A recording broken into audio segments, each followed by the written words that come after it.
I assure you that this case is the answer to any lawyer's prayer. Not only does your firm stand to make a fortune, but you will be a shoo-in for full partner. Oh, yes, I was about to suggest that myself. This afternoon will be perfect. We'll go over some paperwork, and then we can discuss your retainer, healthy retainer. And so I'm glad that you're somewhat up on this case. Well, it's my niece, my grandniece, actually. Well, she was abducted due to the negligence of her father.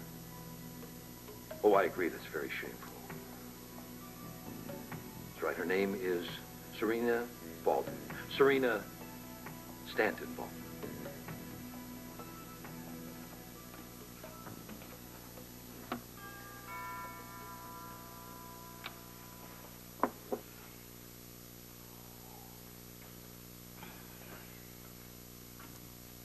Oh, hi, Karen.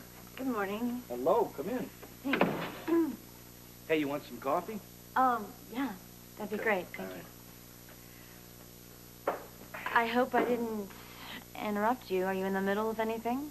No, I was just filling out a permission slip for Serena so she can take a field trip. She can go see Pinocchio. All this for a class trip?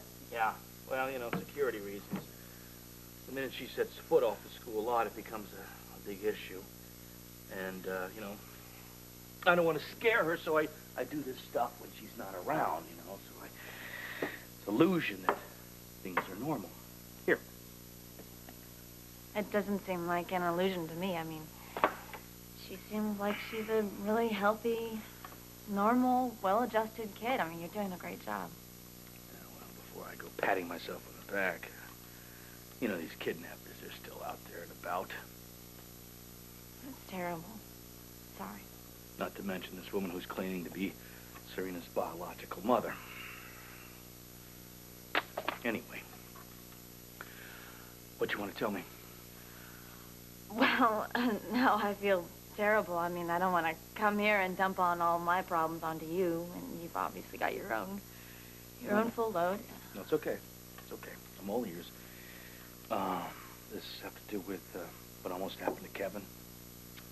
Yeah, I have been going over it in my mind, and I can't help but think that maybe I did screw up.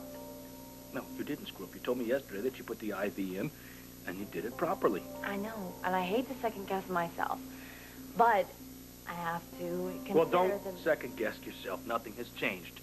You did everything properly. Okay, let's look at what happened. You walk into Dr. Collins' room and discover that his IV line is all the way open, and his head has not been elevated. Wait a second, what are you saying? This is Karen's fault? I can't believe this, man. I figured out of anybody you would be able to see the reality of the situation here. Take it easy. I never said Karen did it. All I am saying is that IV lines do not open by themselves, and headrests do not lower themselves either. Do you think somebody has it out for Kevin? Actually, I think somebody has it in for Karen. Hey. I could have sworn you were told to take some time off from work. I did. One day, Frank. And one day. Hey, we're gonna have to surgically remove you from the hospital. Aren't you supposed to be in bed or something? How'd you get past Mom? Strategic planning. Okay, well, now that you're here, what's so important? I'll have a few loose ends to tie up. Anyone seen Julie?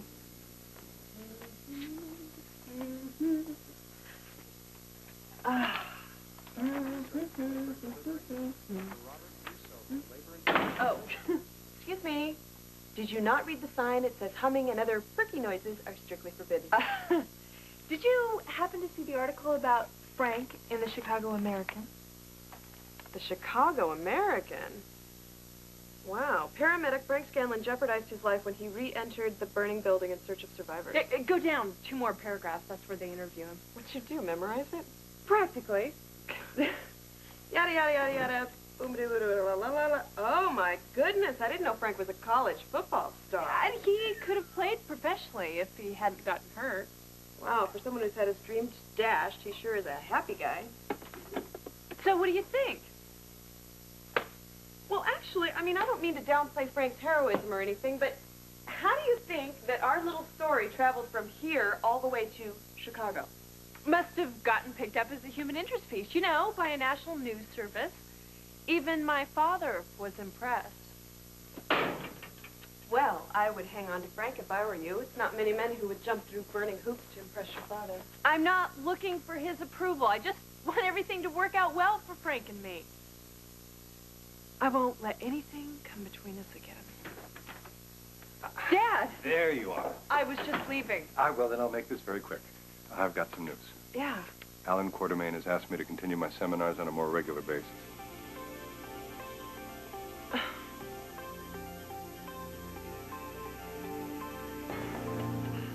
You don't seem very pleased. It's great. I mean, if that's what you want. I told him I'd probably turn him down. You did? Honey, the only reason I came to Port Charles was to ease my daughter into her internship, you know? And now that I see you're all right, the job's working out, you got a good man who seems to care for you, there's no reason for me to extend my stay. Are you sure about this? I've been breathing down the back of your neck quite enough. I mean, that's why you left Chicago. Get away from your overbearing parents. I left because General Hospital offered me an opportunity I couldn't pass up. I mean, you're very sweet to deny it, but, I mean, truth of it is, there has been some tension between us since I got here. It didn't come from you. I know that. I'm not trying to lay blame. You're a woman now. I mean, it's only natural for you to want to be on your own. You know, and you're free to resume the life that you started here, without your old man hanging around. I hope you aren't basing this decision on me. Well, I'd be lying if I didn't say that I do have your best interest at heart. You know? Truth of it is, Frank's quite a guy. He's wonderful. I'm really proud of him. You should. I hate to run out in the middle of this, but I'm going on duty. Go. Go. All right. I'll catch up with you later. Bye, sweetie. Bye.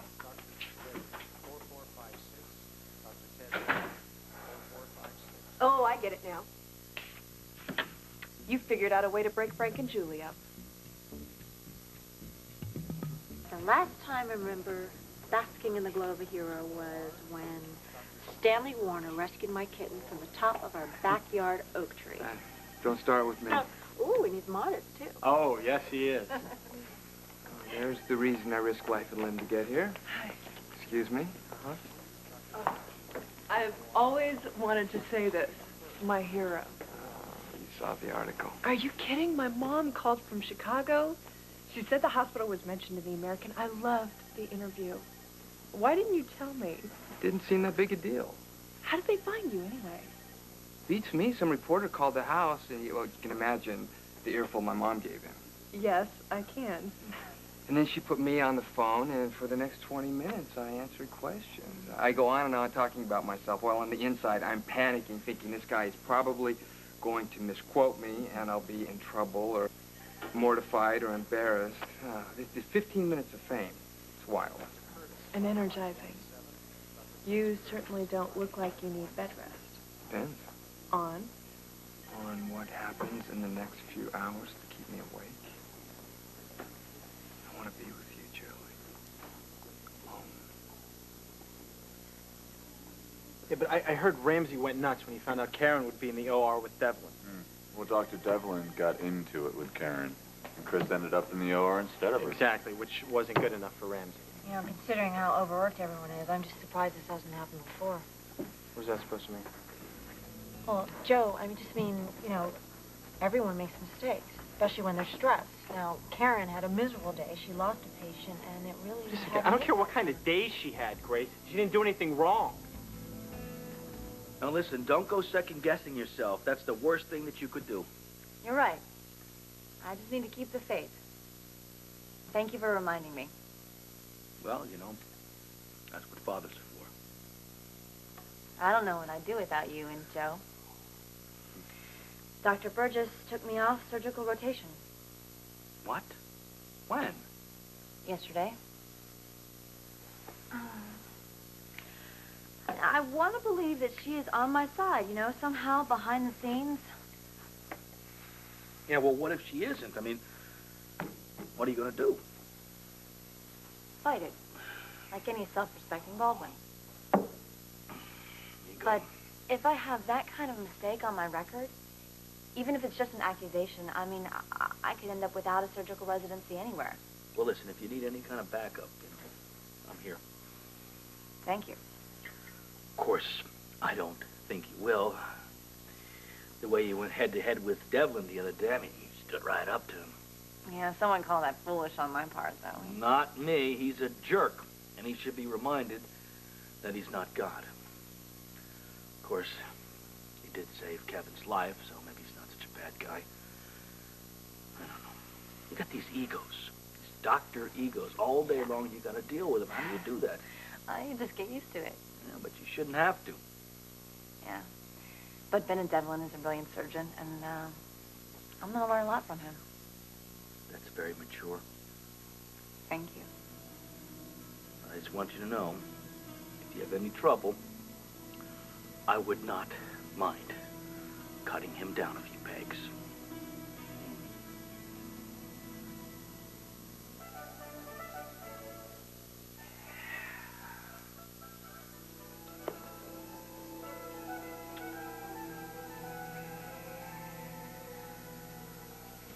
You won, fair and square. There it is, all 100 million. Count it if you'd like. May I go to Uncle Rex now? Please, Daddy? I'm sorry I couldn't protect you, but Uncle Rex will take care of you now. Yes, well, thank God for boarding schools. You know, none of this would have happened if Avery had just been reasonable. He owed me and he welched. And Dominique, I mean, she didn't do anything to make up for what he did. She gave my money to her greedy husband. I was the next Stanton in line. But now, thanks to this miniature whelp, I'm back where I belong. With my family's fortune. The Stanton fortune. My fortune.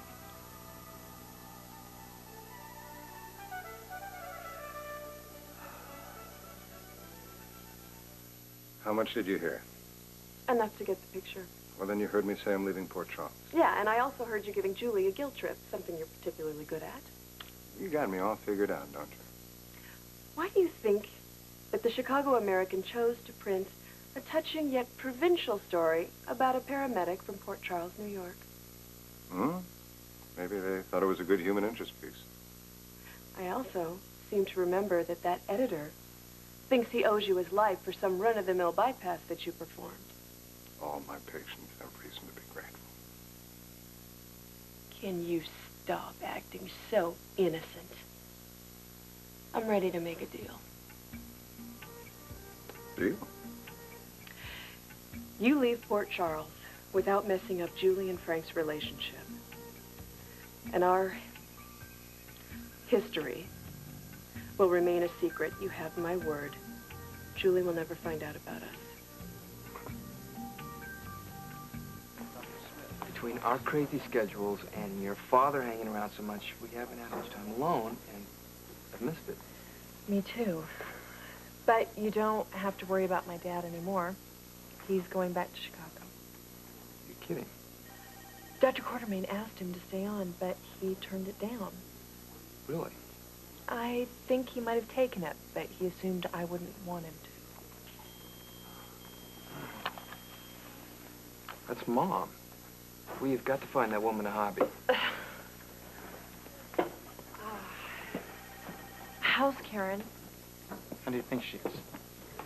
Good point. I'm sorry. I didn't mean to snap at you. It's just, I've been where Karen is, accused of mistreating a patient, and believe me, I wouldn't wish that upon my worst enemy, yet alone Karen. I wish there was something I could do to help her. Me too. And I have an idea.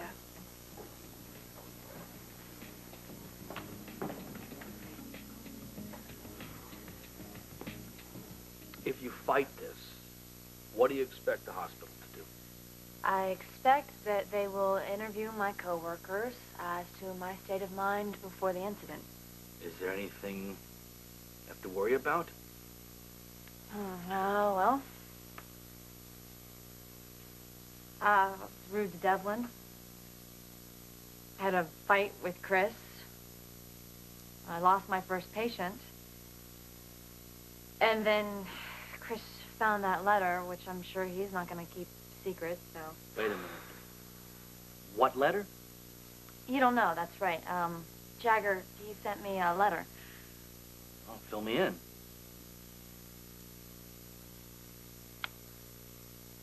Jagger has had this female partner. Her name's Fran, for several years. And she showed up at our apartment in San Francisco. Yeah? She had her own key. She didn't know I was going to be there. Go on. They've been having an affair for a long time. I'm sorry. And I didn't want to believe it, you know. I didn't believe it at first, so I wrote Jagger and I said, you tell me the truth. And he did. He wrote me back. And in that letter, confirmed what this girl told you. Hmm?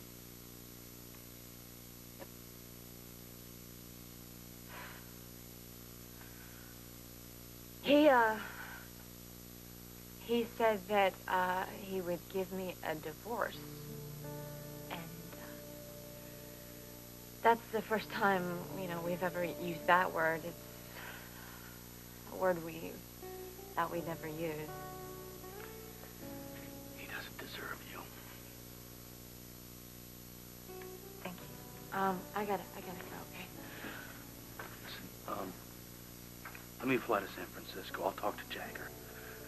I'll straighten things out at the hospital. These are my problems, but it helps knowing that you're in my corner.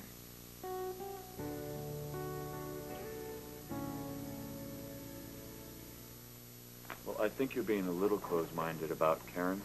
I mean, even if she had the worst day of her life, she's still going to be on top of every medical procedure. It's just who she is. Oh, wait a second. Matt, don't misunderstand me. I hope you're right. It's just that it happened at a really bad time. Isn't there some way you could say something on Karen Wexler's behalf? Julie... She's a very responsible doctor. What they're accusing her of, it just isn't true.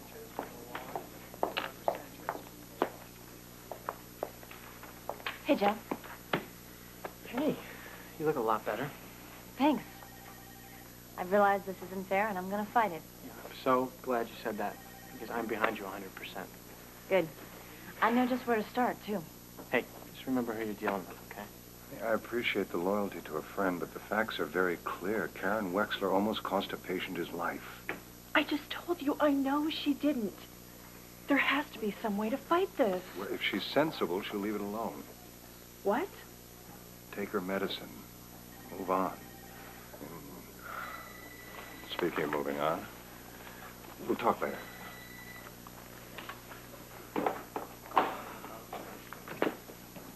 You are not going to believe why Mom paged me. What? The dean of Colson College called. It seems his athletic director is retiring.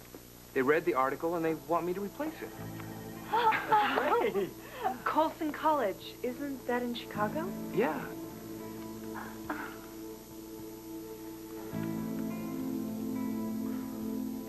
Is there any proof this Baldwin is or has ever been an unfit parent?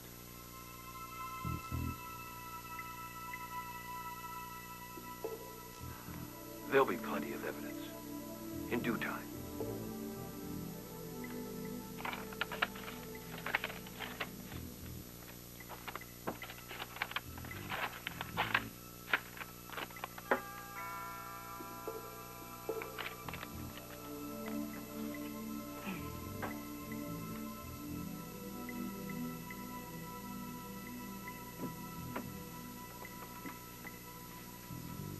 Good morning.